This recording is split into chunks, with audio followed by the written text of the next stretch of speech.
The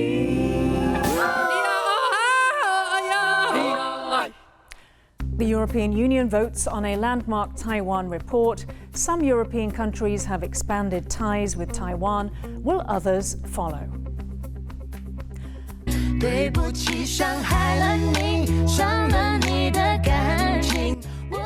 Why this song is going viral everywhere, but not in China.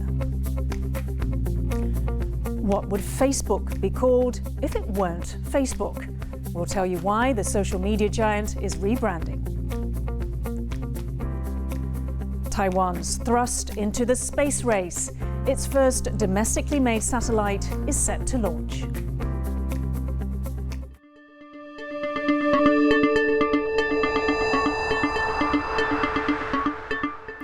A warm welcome to TaiwanPlus News. I'm Yin Khvat. The EU Parliament has voted in favour of a report calling for stronger ties with Taiwan. Last night, members of the bloc voted on the first ever report to focus exclusively on EU-Taiwan relations.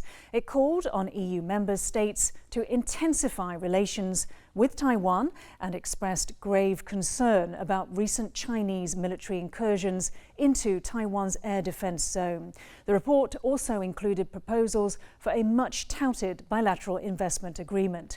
580 of the 672 bloc members voted for deepening ties with Taiwan.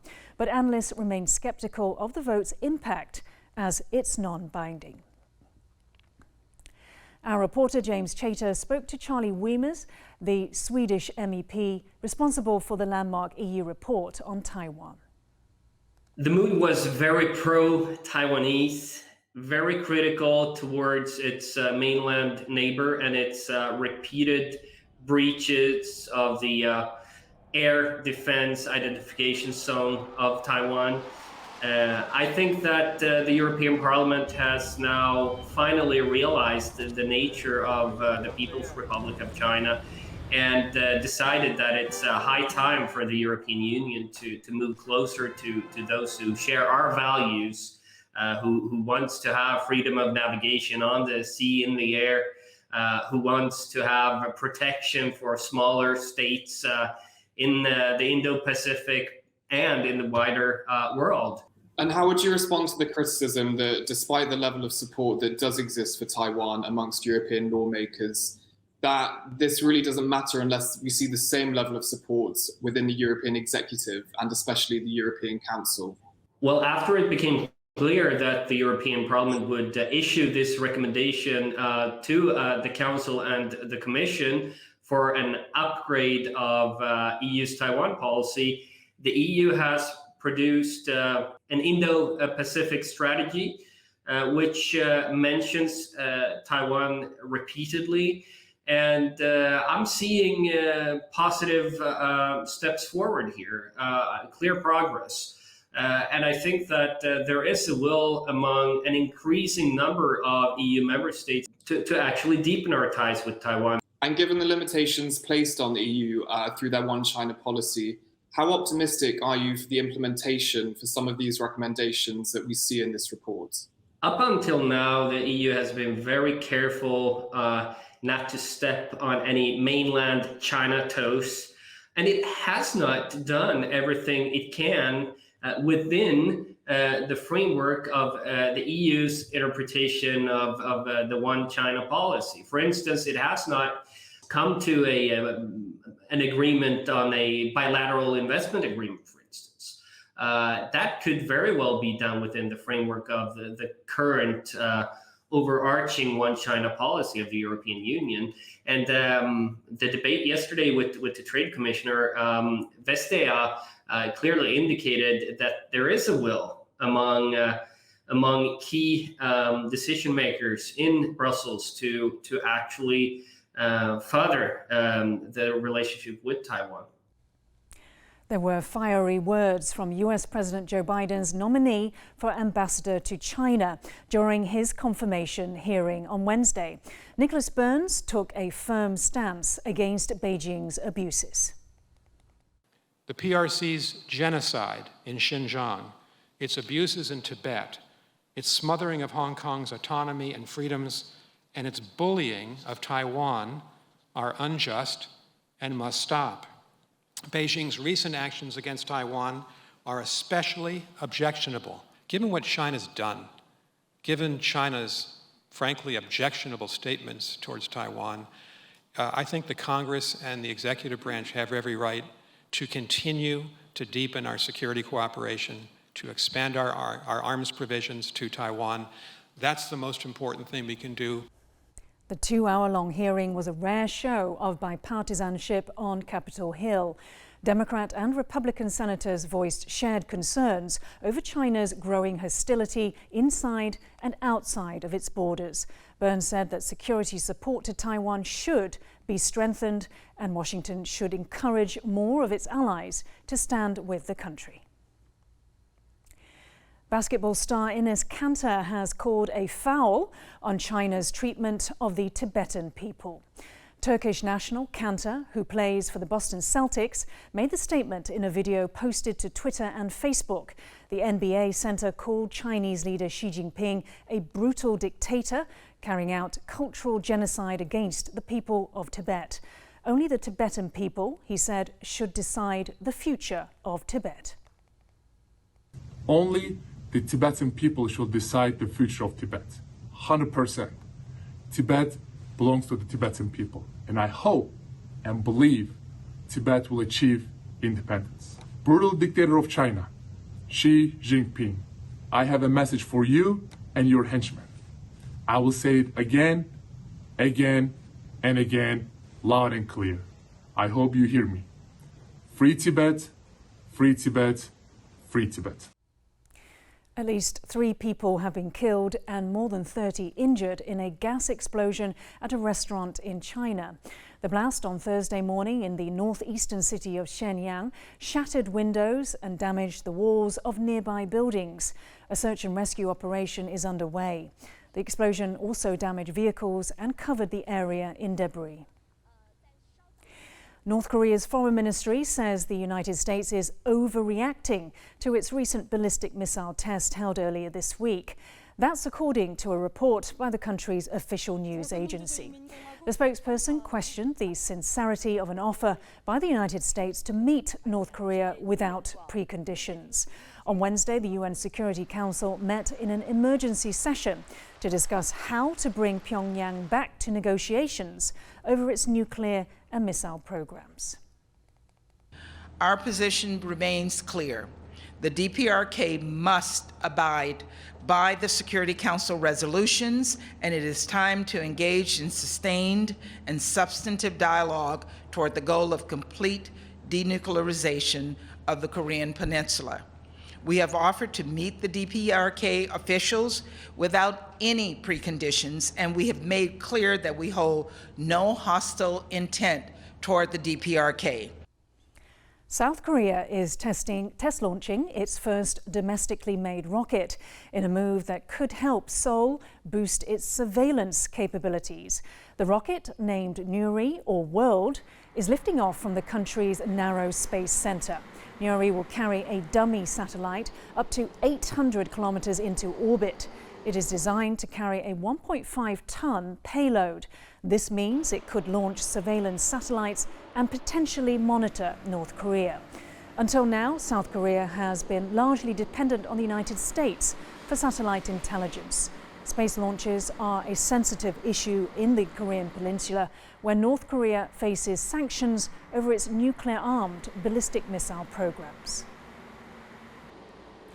Shares in Chinese developer Evergrande resumed trading on Thursday after a plan to sell its property management branch fell through. The $2.6 billion deal would have raised much-needed cash for the indebted company, but its collapse intensifies concerns the firm could meet a similar fate. Separately, a 30-day grace period on missed bond repayments to international investors is set to end this weekend. Failure to pay would result in a formal default. If that were to occur, it would likely result in the largest restructuring in Chinese corporate history.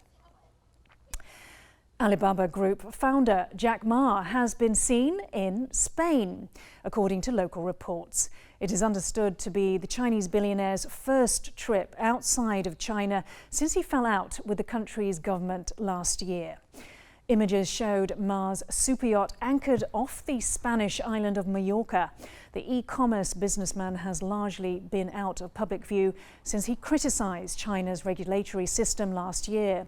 Ma's trip is seen as a sign that the central government is relaxing its scrutiny over the group. A song which has been banned in China is going viral with nearly 10 million views worldwide. 对不起，是我太任性，这转化总让人伤心。或许不该太直白，超直白 ，I'm so sorry。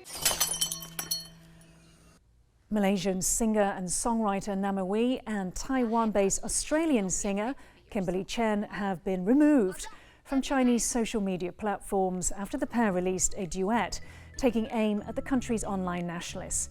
The Mandarin language song, called Fragile, mocks the reactions of Chinese internet users to perceived slights against their country.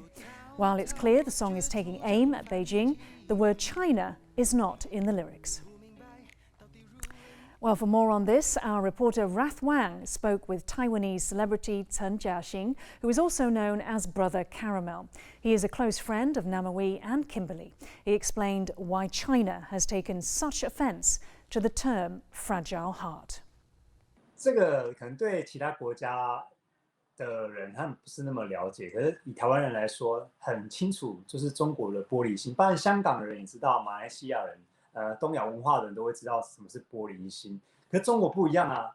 中国人是无法接受人家开他玩笑，中国是一个没有幽默感的民族，就是你跟他开个小玩笑，他说入华，你入华了，你就说啊，我是台湾人，我是香港人，啊，你港独，你台独，你入华了，他们的心就破碎了，就像玻璃这样，啪，摔在地上就碎成一地。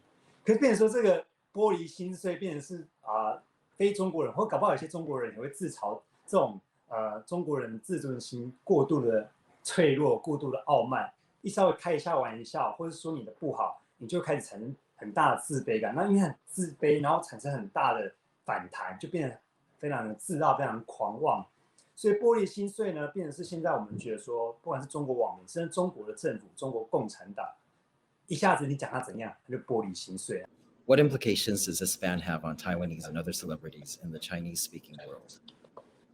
因为对台湾人来讲，这种入华日常啊，这是我们的日常生活，然后被中国欺负啊，中国压迫或者中国打压，对台湾人来讲说，这就是每天都会发生的事情嘛。那个共军的飞机这样绕来绕去的，对我们来讲就很习惯了。可是很多国家，尤其是西方世界的国家，他们并不清楚说中国有多野蛮，中国会觉得说要仗势欺人，要欺负弱小国家。虽然台湾一点都不小，我希望说这首歌可以让很多人觉醒，就是华人世界或是西方世界就知道说，中国是非常严重的威胁，威胁到就是连娱乐圈的人，通常不太问政治，娱乐圈的人都要写一首歌出来批判中国政府。Knowing both of them as a celebrity yourself, what is their reaction? Do you think this will affect their singing activities in the future? 我觉得他们两位对所有的亚洲市场，或是所说的华人歌手做一个很好的示范。你身为音乐创作者，一个艺术表演者，你面对不公不义的时候，或是你面对弱势被欺负的时候，你怎么可能只要赚钱而已？你没有道德良知。所以我觉得他们做一个很好的示范，是说他们可以站着赚钱。他们今天会做这首歌，一定也想过了。然后微博被封掉，还有 FB 还有 IG 嘛，他都唱给你听的。然后他们不会担心说你有中国市场就活不下去。当你有才华的话，你的市场是全世界。Coming up, the world's longest COVID lockdown is about to end. We'll tell you in which city and why after the break.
Welcome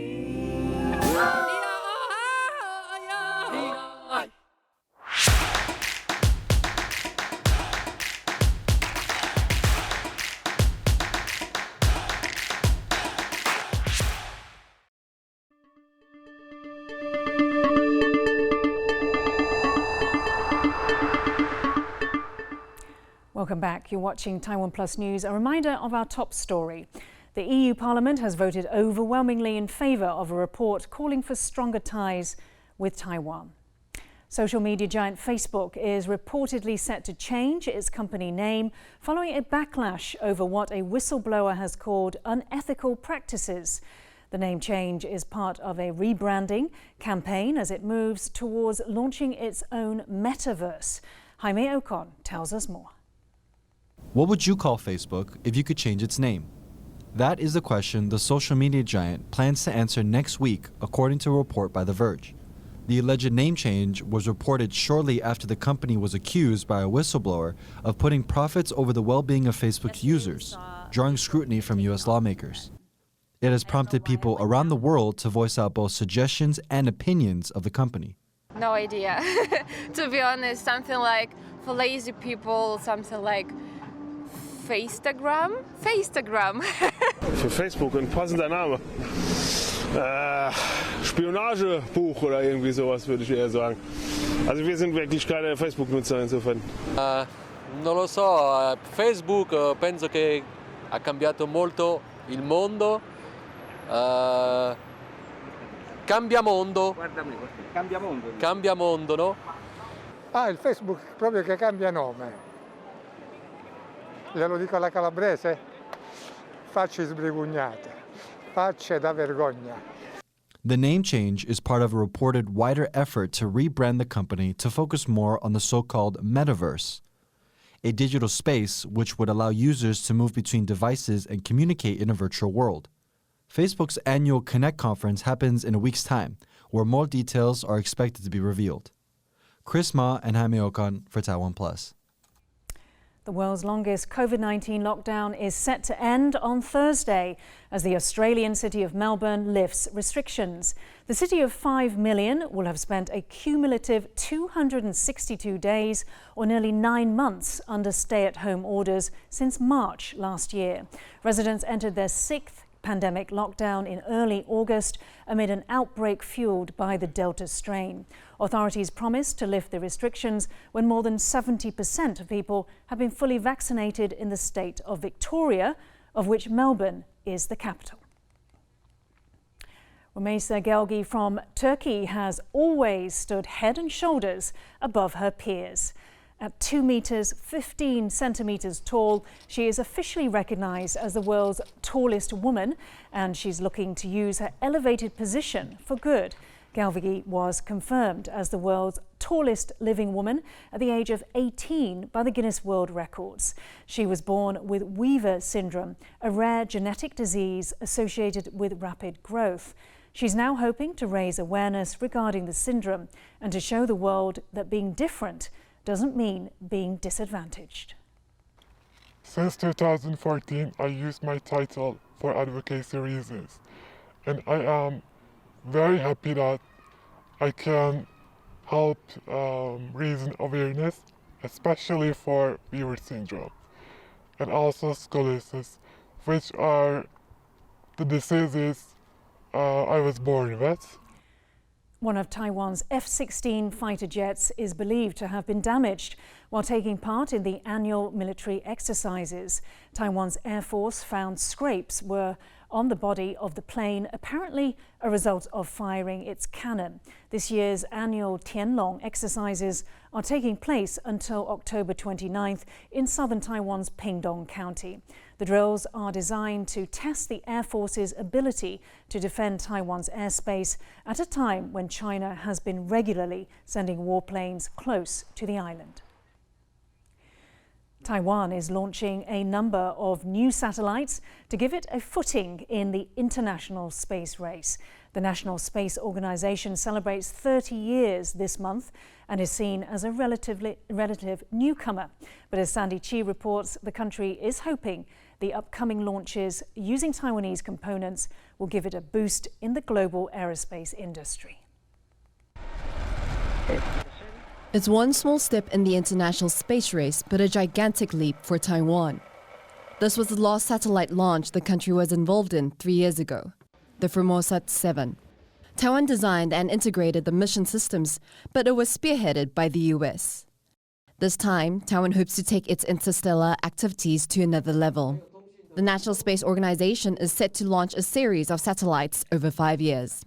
The first will be the Formosat 8 in 2023, with 70 to 80% domestically produced components. It hopes Taiwan can have a chance to become a link in the global aerospace supply chain in the future. 这是台美合作的一个非常重要的，它让台湾变成全世界唯二2个国家有办法做 space weather， 就太空的气候。 The launch of Formosat 7 in 2019 improved weather forecast accuracy by 6%. It was that year Taiwan's aerospace industry cemented its place in the international community. Since then, the aerospace industry has developed rapidly with technological advances. Today, it has become increasingly commercialized, particularly in the satellite communication sector. 以前是布一个军事大型这个卫星的一个时代，未来会是变成我们所有的生活会结合在一起。 On planet Earth, Taiwan is already a leader in the semiconductors industry, but it now wants to take its technological advances out of this world. Bill Kong and Sandy Chi for TaiwanPlus. For decades, the farmers of Guangxi in northern Taiwan have been known for their remarkable longevity. The secret? It's all in the rice. Thanks for watching Taiwan Plus. We'll leave you with some images of an epic final match between Peru and Germany in the first ever Balloon World Cup held in Spain. Check out our website on TaiwanPlus.com for this show and more. Stay safe and see you next time.